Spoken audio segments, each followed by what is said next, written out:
Hey guys, welcome back to Saie Super Spa, where I teach you what mainstream beauty doesn't. Today we're actually going to be doing a New Year's Eve look. That's not your typical New Year's Eve look. It's kind of for the girls who don't love too much boldness or glitter on their New Year's Eve look. This is going to be more of a sultry, mesmerizing kind of New Year's Eve look. Because I'm wearing a black dress with gold accents, I want it to be a little bit on the warm side, so I'm going to be using some browns, but I do want a smoky eye and a nude lip, but not your traditional New Year's Eve style. So I'm going to show you how we do that. So let's start off with eye primer. I actually like to start off with setting spray and very minimal makeup, especially for New Year's Eve.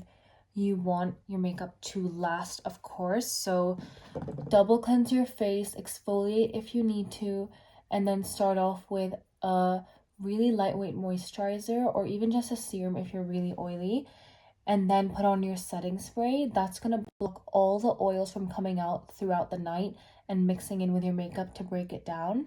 The same thing kind of happens on your eyelid, so you want to do eye primer for sure. Do not use concealer for eye primer, please. You're better off not using anything. Or if you don't have eye primer, because it is quite last minute, keep all your eyeshadow underneath the first crease of your eyelid, which I'm going to be doing anyway for the most part. That way you won't have any eyeshadow in the creases. Now this is more of a matte look, so I want to use my Lancome TIUW foundation, but I only have a little bit of a sample of it, so I'm going to go ahead and use this other foundation that I have on me. But I'm going to save the other one for New Year's, but this is going to be a little bit more glowy. Let's just put this on. Normally I don't put foundation directly onto the face, but this one is quite easy because it's a dropper. And I'm not using something that's too tanned. It's a little bit closer to my skin tone. Even though this is a brown kind of look, and usually brown looks better with a tan, I still want it to look like it's gonna be my skin, and my body is not tan, so I can't really get away with having a darker foundation. So I'm just gonna go a little bit darker just for that bronzy glow, but I'm not going for a tanned look. So I like to have a good layer of concealer, but nothing too thick. By the way, I'm using Huda Beauty, my favorite, and I like to be really controlled with where my concealer sits. So using a brush kind of helps thin out the product that you're putting on. And that way when you're blending it out, it's not going to move a whole bunch. Whereas the applicator will just deposit too much product and it's just going to move around in ways you don't want it to move. I'm going to use this to kind of conceal the sides of my nose as a reverse contour, which lifts the shadows on the sides of the nose so I can make it look a little bit more refined with contour, and a little bit on the tip of my nose and the bridge of my nose going up into my forehead. While that sits, let's do a little bit of bronzer. I'm using a really natural kind of tone because, again, I don't want it to look like I'm really over the top tanned, but I just want to bring the warmth that would naturally be in my face. Just in these areas. Again, the slightest bit, you can probably not even see it very much on camera. A little bit just on the perimeter. With a slightly smaller brush and a little bit of a darker shade, now this is more of a bronzer shade, I'm going to concentrate it a little bit more. So this is not going to look like a natural tan, and it's not a contour, but it's kind of something in between. So it's like a warm shaping tool, if you will, that just adds a bit of definition as well as color back into the skin, and this is going to look really nice and cohesive with the rest of my makeup.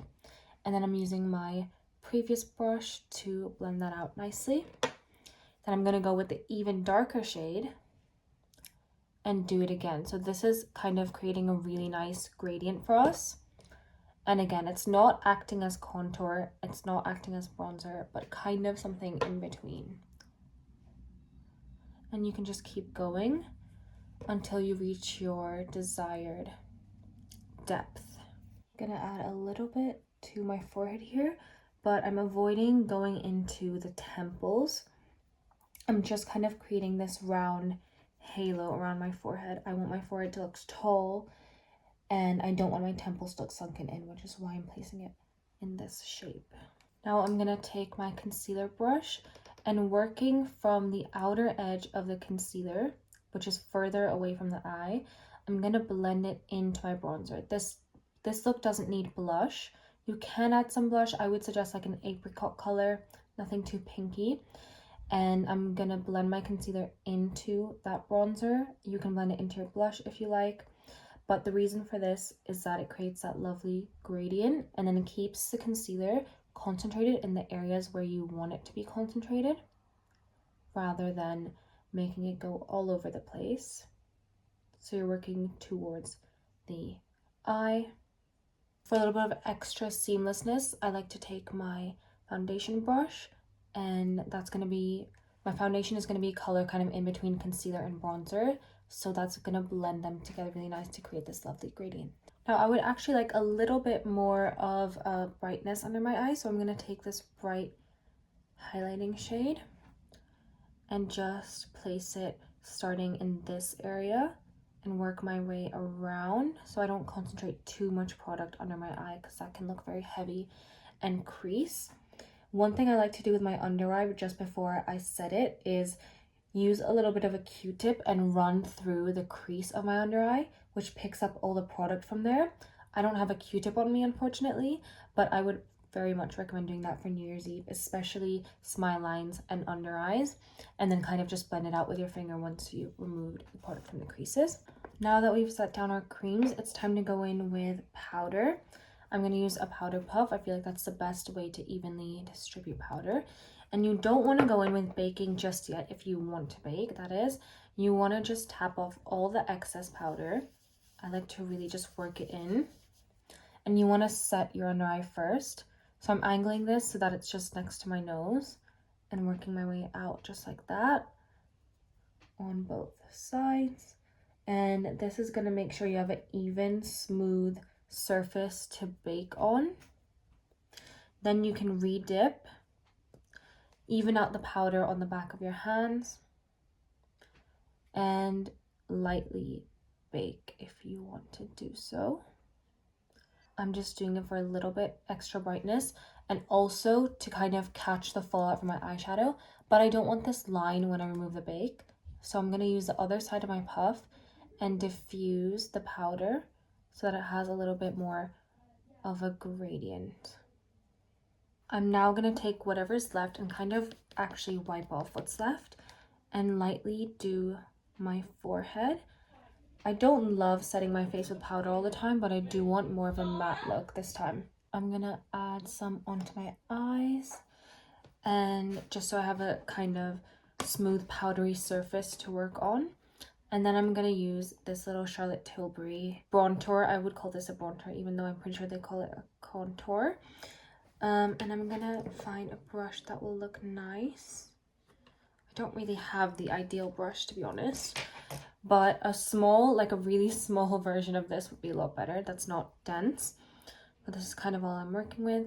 And I'm gonna lightly tap into my powder, focusing it on the middle, and then tapping the excess off and going a little bit onto where I put the powder in my hand so I can disperse the product because it's quite a big brush.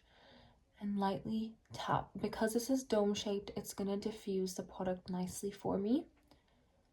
And this is going to add more of the depth that I want for this look. But not going too heavy as this is for us natural girls. And a little bit onto the forehead, and you can build up as much as you like with this. I'm going to go around the jaw a little bit and a tiny bit on it, just so the color looks cohesive. Just want to reiterate that my videos are always for in-person makeup and they do look good on good quality flash cameras. Like my G7X picks up my makeup so beautifully, so I'm going to show you my makeup with that camera because it just never picks up the same on when I do a video. So try this out and it will look better than it does on camera. Now let's do eyeshadow. So to start off, I'm going to pick up this same shade that we used for contour and put it all over my lid. But when I say all over my lid, I mean under the first crease of my eye, because I just don't like to deal with any sort of creasing at all. but mainly because I don't like making my eyes appear too round. They're already round, so if you want rounder looking eyes and bigger looking eyes, you can place it higher up. But I think for my eye shape, this suits me best. And I'm just flicking it outwards a little bit. You always want to look straight into the mirror when you're doing eyeshadow. A little bit under my eyes and mostly on the outer part. If I drag it too far in, it pulls my eyes down. I already have a little bit of like scleral show under my eyes, so I like to keep it looking like that and not overdo the scleral show by pulling my eyes down. Next, I'm gonna use this beloved dark brown shade of mine that I have recently just fixed because it shattered, which made me so upset. But I'm just gonna use that to smoke out a little bit of a liner and create more definition in the eye area. Also, I feel like the bronzer slash contour is a little bit warm on my eye. And I'm gonna kind of continuously add with a small brush and smoke out with a fluffy brush. Doing like side to side swiping motions. And this is gonna create a really pretty smoky eye that's gonna get more intense the more you add. And kind of flick out to create a natural cat eye effect. I like to follow the sweep of my lashes. And I'm gonna sweep a little bit of that under my eyes. And I wanna say it's looking a lot more warm tone on camera, so try and use cooler shades than what you see. Now I'm gonna take a black eyeliner pencil and really deepen up the darkness on this. And I'm not gonna bring it past the middle of my eye, so I can sweep it out more than as opposed to rounding out. And I'm gonna flick a little bit just here. And then take my brush and blend. And again, repeat till you reach your desired intensity, and you can customize for your eye shape. See how we've kind of created a really nice smoky eye, but we haven't lost the brown, even though it's very intense with the black, and it keeps that warmth in it. Now I'm gonna line my waterline, and the trick to doing this is to 3 seconds and then pause. Otherwise, you're gonna just overdo it and your eyes are gonna water. So I like to do 1, 2, 3, pause. And I'm gonna do the same for my top lid. 1, 2, 3, pause. And if you have kind of gaps in your lash line, I recommend running your eyeliner through your lash line as well. Especially if you have maybe more sparse and light lashes. You can see how much kind of smokiness and sultriness that adds to the eye just by doing the waterline. Taking a clean brush, I'm now gonna just brush my bake off, really like flicking it off so I don't get any of that eyeshadow on to my skin. And then I'm just gonna blend it into the rest of my makeup. Now, if we want our lashes to be seen in this dark eye look that we've done, we're gonna want to use a really dark mascara. So I'm using the Rimmel Thrill Seeker one that's super dark. And I'm just gonna do my mascara. Normally I'd wipe my wand off, and I probably will do on the actual New Year's Day, but I can't do my full mascara routine right now. It's gonna take me a really long time, but I will link it for you guys. I'm concentrating it on the outer corner that kind of pulls out the eye more, and I'm gonna then push them outwards a little bit. I'm gonna do my eyebrows, and then I'll show you how the eyes are looking. We'll move on to the lips, but my eyebrows are just too much to do on camera. I have a full routine on how I shape them and how I draw them if you're interested. I'm going for kind of a pulled back, elongated eyebrow shape. I've done them quite dark so I can really frame my face, but we're gonna do quite a light lip. I'm gonna use this kind of not too warm tone of a brown. I think this is a perfect brown, And I'm gonna line my lips with it. This is from Collection Cosmetics. It's, I think, Cappuccino, but the name has rubbed off. And this is like a perfect nude brown. And I'm gonna line my lips with the double lip line method, which, if you know me, you have to know it by now, but I do have a video on that as well. Now I have a bit of foundation on my fingers. Concealer is like too ashy, and this has a little warmth to it.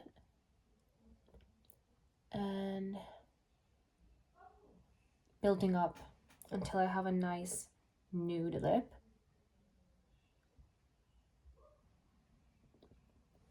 And then I'm literally like on its last leg. This doesn't twist up anymore. Slightly reinforce lip liner. Just to leave the center less blank, I'm going to take that dark shade and use it really slightly to bring some definition back into my nose. But this is not really a contour shade. It's more to make the look a bit more cohesive.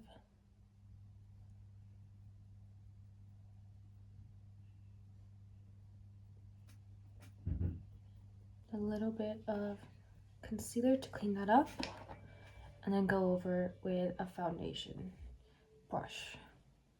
With that, I think we're done. You can always make this lip more matte or more glossy, but I think I'm gonna leave it like this. I don't think you guys are ready to see the full outfit. I'm gonna put this in portrait mode so you can see properly.